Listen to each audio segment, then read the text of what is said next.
Hi, my name's Phil. I like to talk about politics, and at last I can talk about the British results regarding the European elections 2019, now that the full results have been released. You know, I don't understand how it took so long, I have to say, because why did we even bother voting on Thursday if we weren't going to start counting until after everyone else had voted? Because what could go wrong having a load of boxes full of votes just sat around for days on end? But anyway. The full results have now been released, and I say the full results, but of course there's the little matter of 2 million people, almost exclusively pro-European, who were denied their vote, something that of course needs to be taken up in the courts as a matter of urgency, but for now we're going to have to go with what we have. And as I suggested last week, if polls were to be believed, Nigel Farage's Brexit Party would win more seats than any other party, but it would still be a minority, but that he would claim it was a majority. And that indeed transpired. The results did reflect the polls very well, but those same polls carried out by the same people also said that if Labour had swung fully behind a public vote, with Remain as an option, that they would have won the most seats.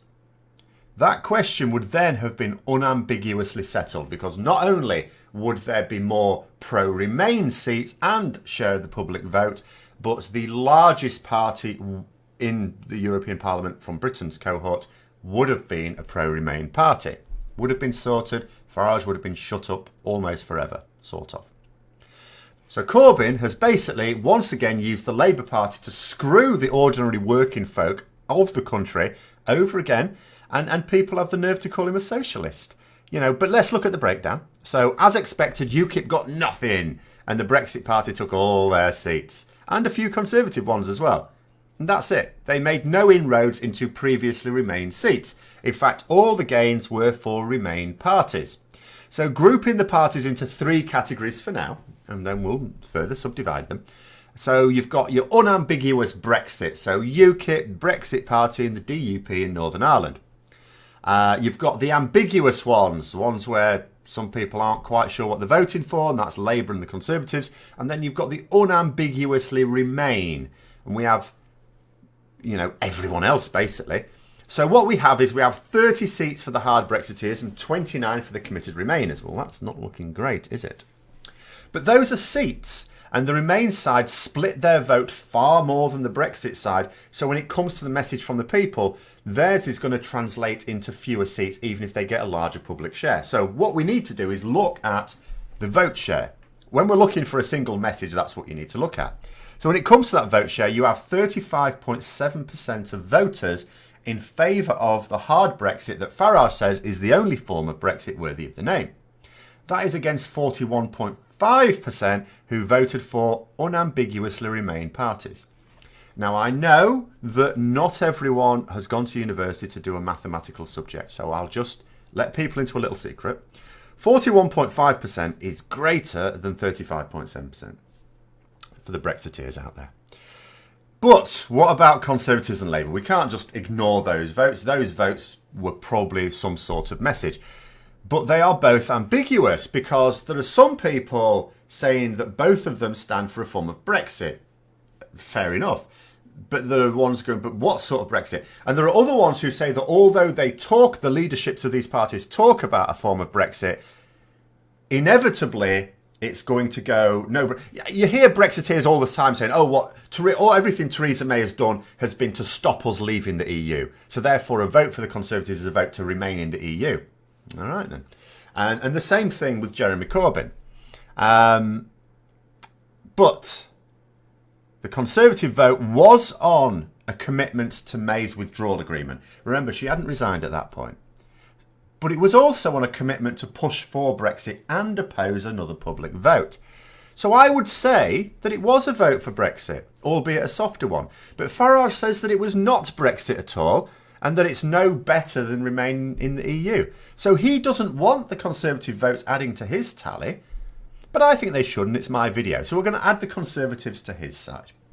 Now, when it comes to Labour, you basically have three messages getting out to the voting public, as you do for every party in many ways.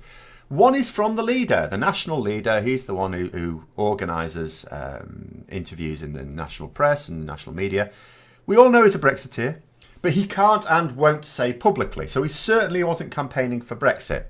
Yes, he wouldn't swing behind an unambiguous commitment to a public vote, and he has made clear that a public vote is not his default preference. But he has also said publicly that he will not support Brexit if it doesn't include a close relationship with the EU, something that Brexiteers say is not Brexit at all. Now, on the basis of the fact that Corbyn would misinterpret votes for Labour, I and others voted elsewhere, as highlighted by the fact that Labour lost half their seats. However, there is nothing you can link Labour campaigning to that would suggest that a vote for Labour was a vote for Brexit. As I've already said before, it's foolish for Corbyn to even try and attract the Brexit vote. Brexiteers will vote for an unambiguously Brexit Party.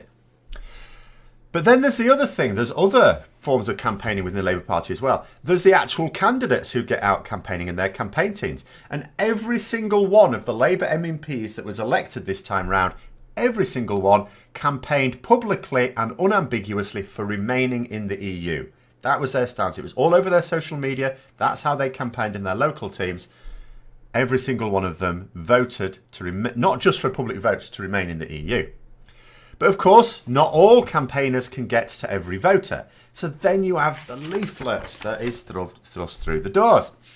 And this leaflet also said that Labour would oppose any Brexit that did not include a close relationship with the EU and maintaining workers' rights and environmental standards with a public vote. But actually, when you look at the leaflet, very little of it is on Brexit at all. I mean, that was one of the ambiguous aspects of it. It campaigns for investing in our economy. It's basically domestic policy, nothing to do with European elections. But in terms of Brexit, where it talks about it, it says, the Tories' chaotic handling of Brexit has left our country in crisis. UK jobs and industry are at risk. Well, quite a lot of it's not at risk. It's gone, Corbyn. It says Labour would keep a close relationship with the EU that protects workers' rights and environmental standards. If we can't get changes to their bad deal or a general election, Labour backs the option of a public vote. Too ambiguous for me to get behind, but nonetheless, people voting Labour, the words public vote are in there at least as an option. So anyone appalled by that isn't going to vote Labour. So it's clear that a vote for Labour was actually a misplaced vote for a public vote at least, even though, as I say, I don't believe that it was a sensible thing to vote for them this time round. Voting elsewhere was the only way to give Labour MPs the ammunition that they need to defeat the Brexiteers in their party. So, sorting all that out, and what we have is a vote share of 44.8% voting to leave under some form of Brexit arrangement, and 56.2% voting to at least have a public vote on it. Just to point out, by the way, if people are looking at it and going, oh, your total says 100.3% here. What's going on there? My rounding off, okay? I used some vote share figures from the BBC News where they'd already rounded off, and other ones I extrapolated from that. That's all. I just couldn't be bothered to do it properly.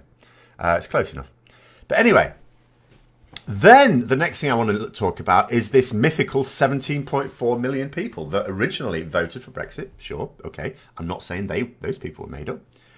But they keep talking about the 17.4 million betrayed people. Brexiteers keep saying that. What about the 17.4 million people who've been betrayed by what's going on now? Well, I'm now asking the same thing. So, Nigel, what about the 17.4 million? Because you had about 5 million people vote for you. In fact, there weren't even 17.4 million voted in these elections at all. I mean to say, one thing about being betrayed, when you're actually betrayed, is you resent it. Everyone does. Of course you do.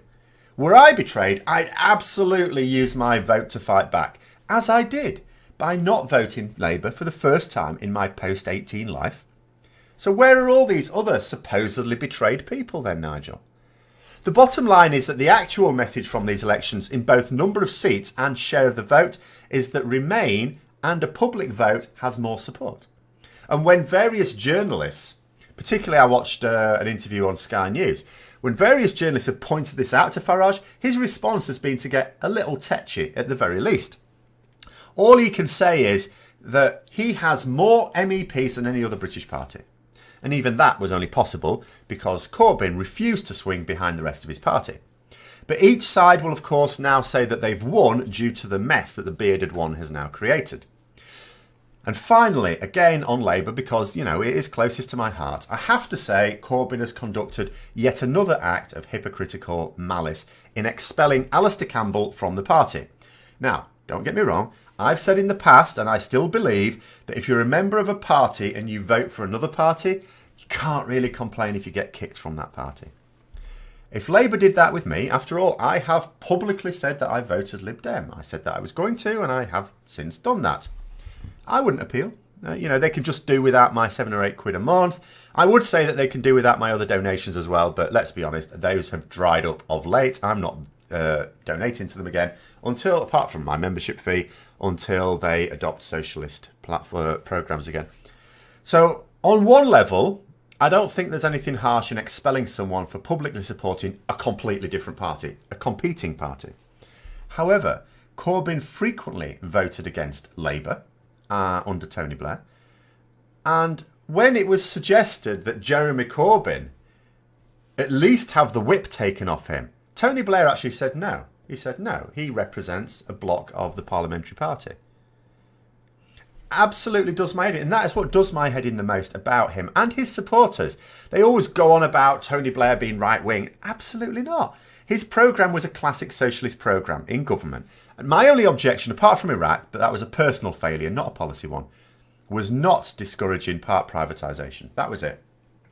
But that was still bad enough. But still, I saw Corbynistas saying yesterday that the most important thing was to get the Tories out of government.